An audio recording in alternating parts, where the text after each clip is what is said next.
Hello and welcome to the program. I'm Miriam Corowa. Well, it's now been 20 years since a landmark native title decision which would come to be known as Mabo. That name has become synonymous with the nation's Indigenous land rights movement. Eddie Mabo and his fellow plaintiffs from Murray Island in the Torres Strait challenged 2 centuries of legal doctrine when they asked for recognition of their rights to ancestral lands and to have their customs and traditions of land ownership recognised by the law. The legacies of both the decision and the man who came to symbolise the fight for recognition continue to resonate around the country, and it gave rise to a new recognition of Aboriginal culture across Australia.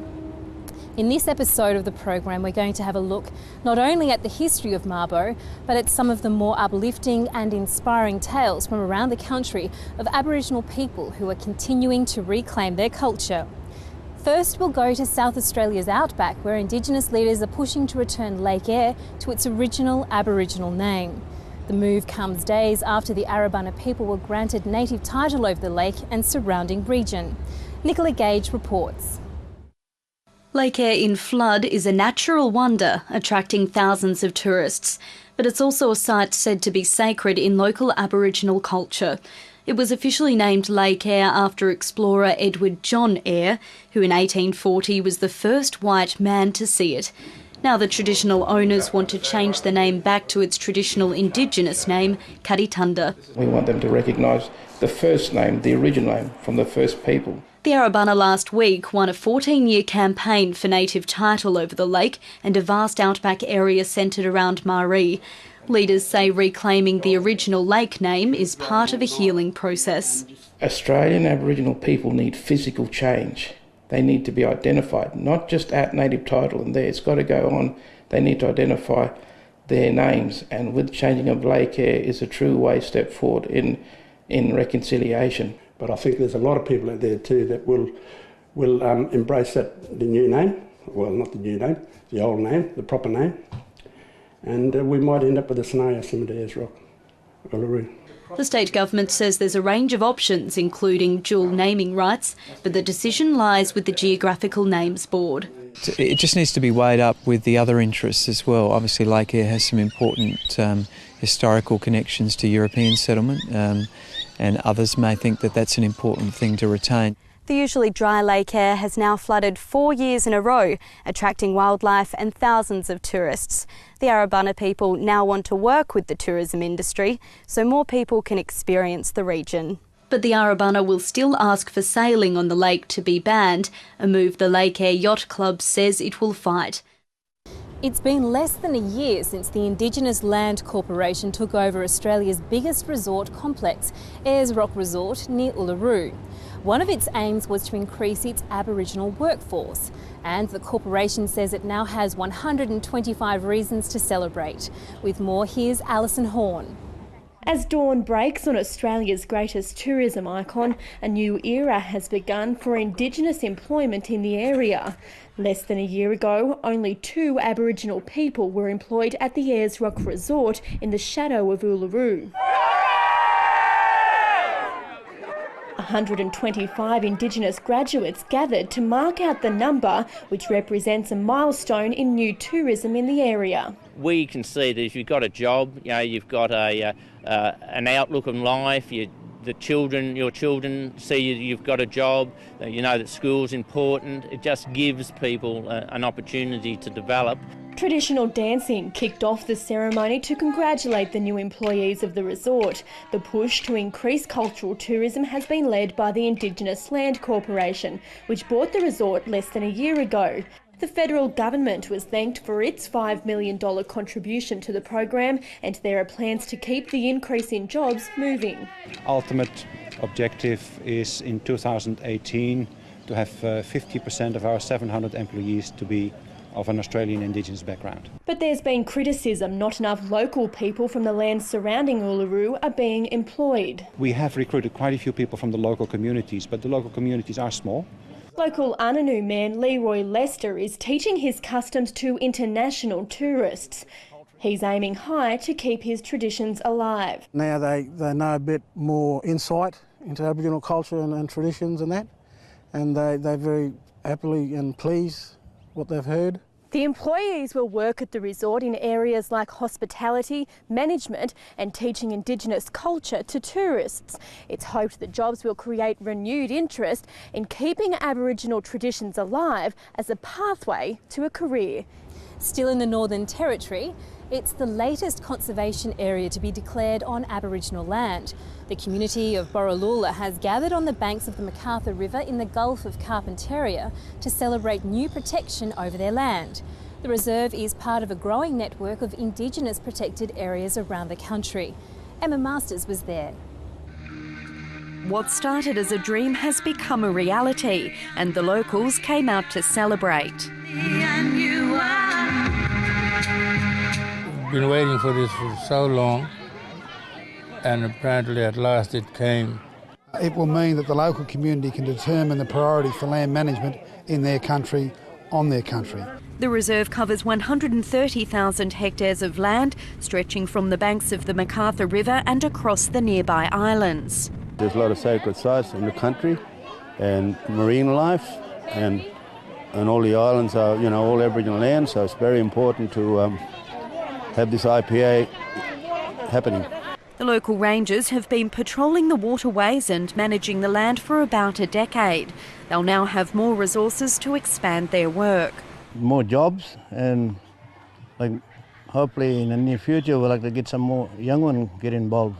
We are looking at tourism. It's very important for the Yanyuwa people, but this land, this IPA is here for everyone. It'll also involve learning traditional ways of caring for country.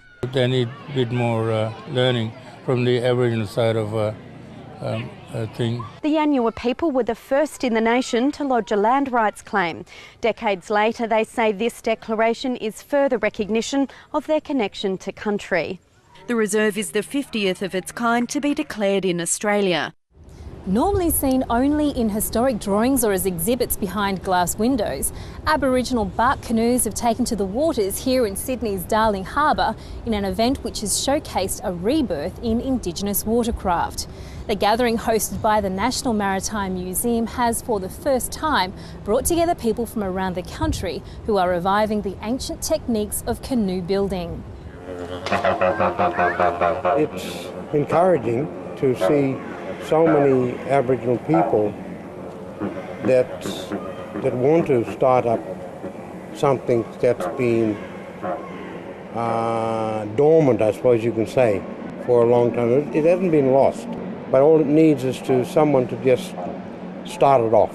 Ngarrindjeri elder Major Sumner is one of many helping to reignite the age-old craft of canoe making in those communities for whom the waterways have always been the lifeblood of their existence. Because without the water, like I said, you'll be carrying your canoes, or you give up making them and just walk. So we have to look after the land, we have to look after the rivers, so that the rivers, the fish are there. And Major Sumner's not alone in sharing this passion, with more than 50 speakers addressing the first national conference on Aboriginal and Torres Strait Islander watercraft. All over Australia, people are wanting to rediscover their traditional roots and, bring it into the modern world. Alongside the sailing boats, ferries and cruise ships that typically line the foreshore of Sydney's Darling Harbour, these few bark canoes represent a cultural revival that's now sweeping the country. Just one of the projects being showcased is this collaboration involving young Aboriginal men from the Sydney communities of Redfern and La Perouse. They're working on a Nawi, a bark canoe from this area, and it's built in the same style of a Nawi from this area. It's trial and error, and a lot of the young fellas, it's instilling or breathing life back into the art. And just, our mob traded. They used Nawis for trading, for fishing, for transport, and I suppose it's been nearly a couple of 100 years since they've been, not that much, but since the Nawi's been seen on the harbour. Helping to take the Nawi from being just images in history books is National Maritime Museum Curator David Payne. This whole thing is just being talked about and doing. I haven't drawn any plans. I'm actually a boat designer. I know how to draw and design boats. They're floating around the harbour. But these ones, we just talk about it and we do it and we make it happen. Are you keen to test it out? Not really. One of the other boys might have to test it out. Luckily, there were a few willing volunteers on hand to test the canoes before the conference's opening ceremony.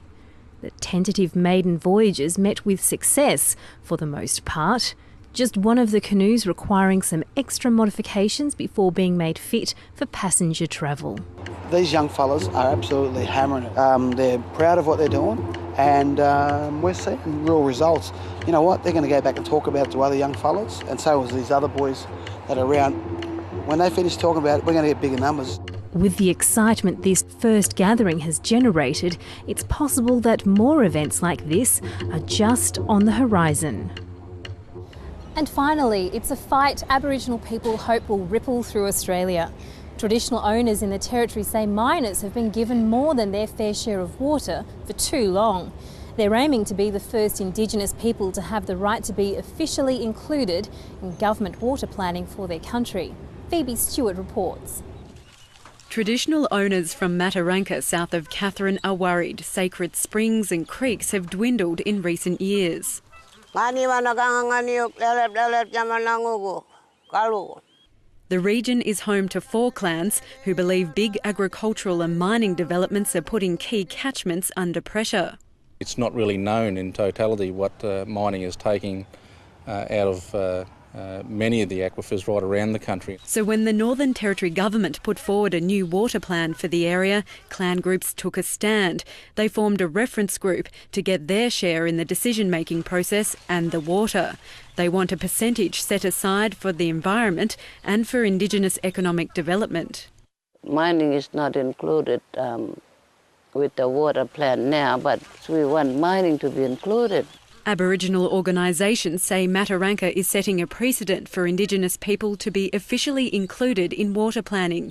And with Australia's minerals boom set to continue, they feel the fight is crucial. Well, there's never been a precedent set in terms of including Indigenous people into water planning processes right around the country. In the past, people have been treated as stakeholders and never really consulted. Traditional owners say there's a lot of hard work to do, but they're determined not to see their culture and future prospects wash away. And that's all for this edition of the program. Don't forget you can get all the Indigenous news in one place at abc.net.au/Indigenous. And I'll see you again for Weekend Breakfast on Saturday morning.